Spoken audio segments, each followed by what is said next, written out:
बक्सर के सांसद और राजद नेता सुधाकर सिंह ने पटना में प्रेस कॉन्फ्रेंस की। इस दौरान उन्होंने विपक्ष पर निशाना साधने के साथ किसानों के लिए भी एक बड़ा ऐलान कर दिया है। इसके अलावा सुधाकर सिंह ने इस बारे में भी खुलकर बताया कि जिस विधानसभा सीट रामगढ़ से वह विधायक थे, उस सीट से अब कौन चुनाव लड़ेगा। मीडिया के सामने सुधाकर सिंह ने तमाम बातें रखी। ऐसे में आइए डालते हैं एक नजर रामगढ़ विधानसभा सीट से कौन होगा आरजेडी का उम्मीदवार।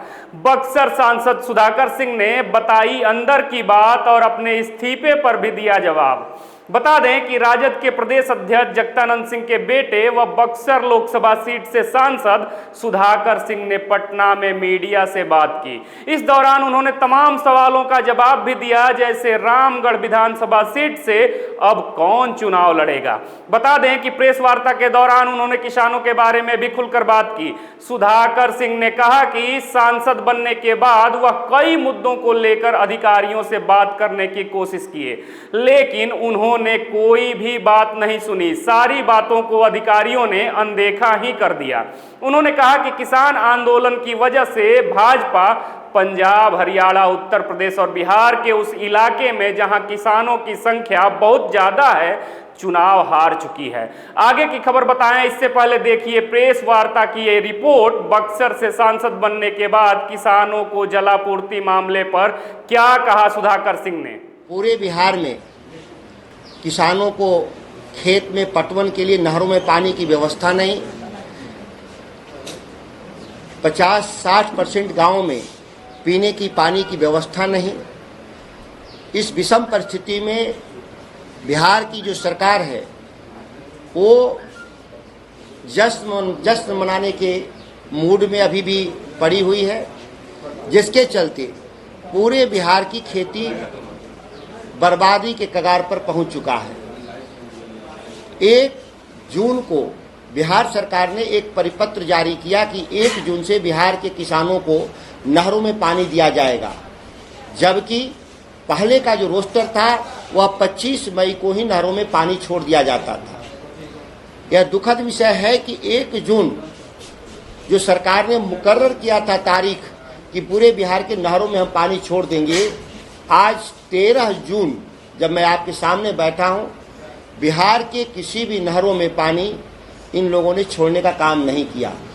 यहां तक कि उसका एक नियम है कि जो रिजर्वायर है जहां से पानी रिजर्व रहता है नहरों में छोड़ने के लिए, वहां एक रिक्वेजिशन लेटर बिहार सरकार की तरफ से सिंचाई विभाग के तरफ से जाता है कि हमको इतना पानी की आवश्यकता है और उस हिसाब से उस रिजर्वायर से पानी छूटता है। लेकिन दुखद है, कल शाम तक पूरे बिहार में शायद ही किसी रिजर्वायर से पत्र जारी किया गया हो। कई रिजर्वायर इतने दूरी पर उपस्थित थे बिहार में, जैसे कि मध्य प्रदेश में बाणसागर, उत्तर प्रदेश में रिहंद, कि अगर आज रिक्वेजिशन जाए 13 तारीख को तो पानी मिनिमम 1 सप्ताह लगता है वहां से आने में। अमूमन अगर आज भी अगर मेरे प्रेस कॉन्फ्रेंस के बाद बिहार सरकार अगर जागेगी नींद से तो भी 1 सप्ताह लगेगा पानी आने में। 8 जिला का पटवन, बिहार का जो चावल का कटोरा, धान का कटोरा कहते हैं, सोन का इलाका में पानी रिहंद और बाणसागर में रहते हुए एक पन्ने का एक चिट्ठी बिहार सरकार के द्वारा नहीं निर्गत करने के चलते वह पानी मुझे नहीं मिला। और बिहार के किसानों का जो बिजड़ा डालने का टाइम है 25 मई शुरू हो जाता है, रोहन नक्षत्र जिसको बोलते हैं आज, जबकि नॉर्थ साइड में इस राज्य के बिहार के नॉर्थ साइड में वहां 15 मई से ही बीज डालने का काम शुरू हो जाता है। ये दुखद है।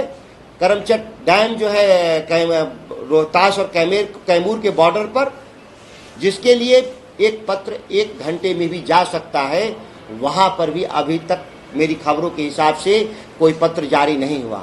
इस दुखद परिस्थिति से बिहार में केवल अनाज का ही संकट नहीं है, उन नहरों में पानी आने से जानवरों को भी गांव देहात में पानी पीने का व्यवस्था हो जाता है। पक्षियों को भी पानी, जब पूरे एकदम रेगिस्तान जैसा हो जाता है इलाका, उसमें पक्षियों को भी पानी मिलता है।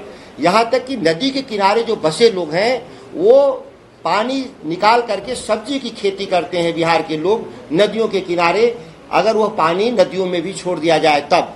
लेकिन आप देखें तो पूरा 1 महीना में पूरे बिहार की खेती को बर्बाद कर दिया गया। जो सरकार में बैठे लोग हैं, जो यहाँ के मंत्री और मुख्यमंत्री हैं, जिनको बिहार के किसानों से कोई भी चिंता नहीं है। इस पानी के आने से एक और भी फायदा होता है, जो भूमिगत जल है वह भी रिचार्ज होता है। तो जो लगे हैं पंप, बोरवेल लगे हैं गांव में, या जो आपको लगे हुए हैं पंप सेट या हैंड पंप जिसको बोलते हैं, हैंड पंप को भी पानी मिलने लगता है अगर नहरों में, नदियों में पानी आने से।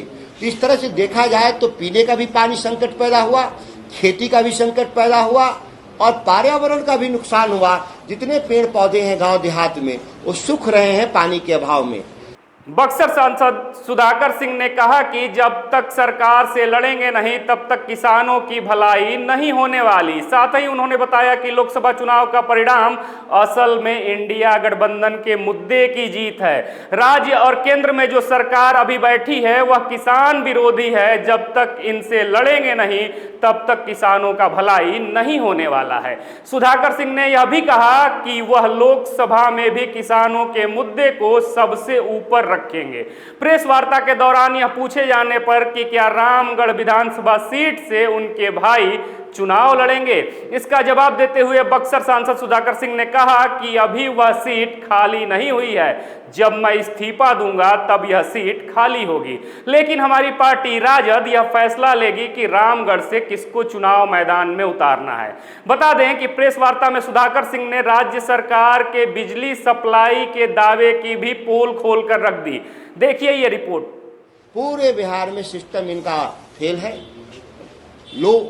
ओवरलोडिंग के चलते लोड शेडिंग पूरे ग्रामीण सेक्टरों में जबरदस्त है। आप शहर में रहते होंगे, मैं शहर में नहीं रहता तो मैं नहीं बता सकता कि शहरों में ओवरलोडिंग है कि नहीं है, लेकिन बक्सर शहर में भी कई कॉलोनी के लोगों ने कहा कि ओवरलोडिंग की समस्या है और लोड शेड कर रहे हैं। 4 घंटा 6 घंटा रात में बिजली बंद कर रहे हैं। अब दावा था सरकार का, इस राज्य सरकार का, कि हमारे पास बिजली सरप्लस है, लेकिन सरप्लस बिजली है तो फिर ये लोड शेडिंग कहाँ से सवाल पैदा हो गया। कहीं ना कहीं ये बिजली की अनियमितता है, सरकारी आंकड़े में हेराफेरी है, या यह सेंट्रल ग्रिड को ये बिजली बेचते हैं। क्योंकि इस समय बिजली महंगी हो जाती है तो बिहार के पदाधिकारी सेंट्रल ग्रिड को ये बिजली महंगी दर पे बेच देते हैं और फिर इसके बाद एक खेल कई बार हमने देखा है। संभावना में इस बात का भी मैं व्यक्त कर रहा हूँ, इसकी भी जांच होगी तो बात खुलेगी कि बिहार में बिजली रहते हुए भी इन लोगों ने लोगों को बिजली नहीं दिया। इतना भयावह स्थिति है जिसका कल्पना नहीं कर सकती।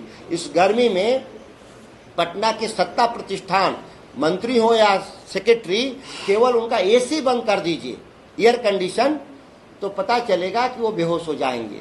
इतनी भयानक गर्मी में बिना बिजली के लोग कैसे रह रहे हैं बिहार के लोग।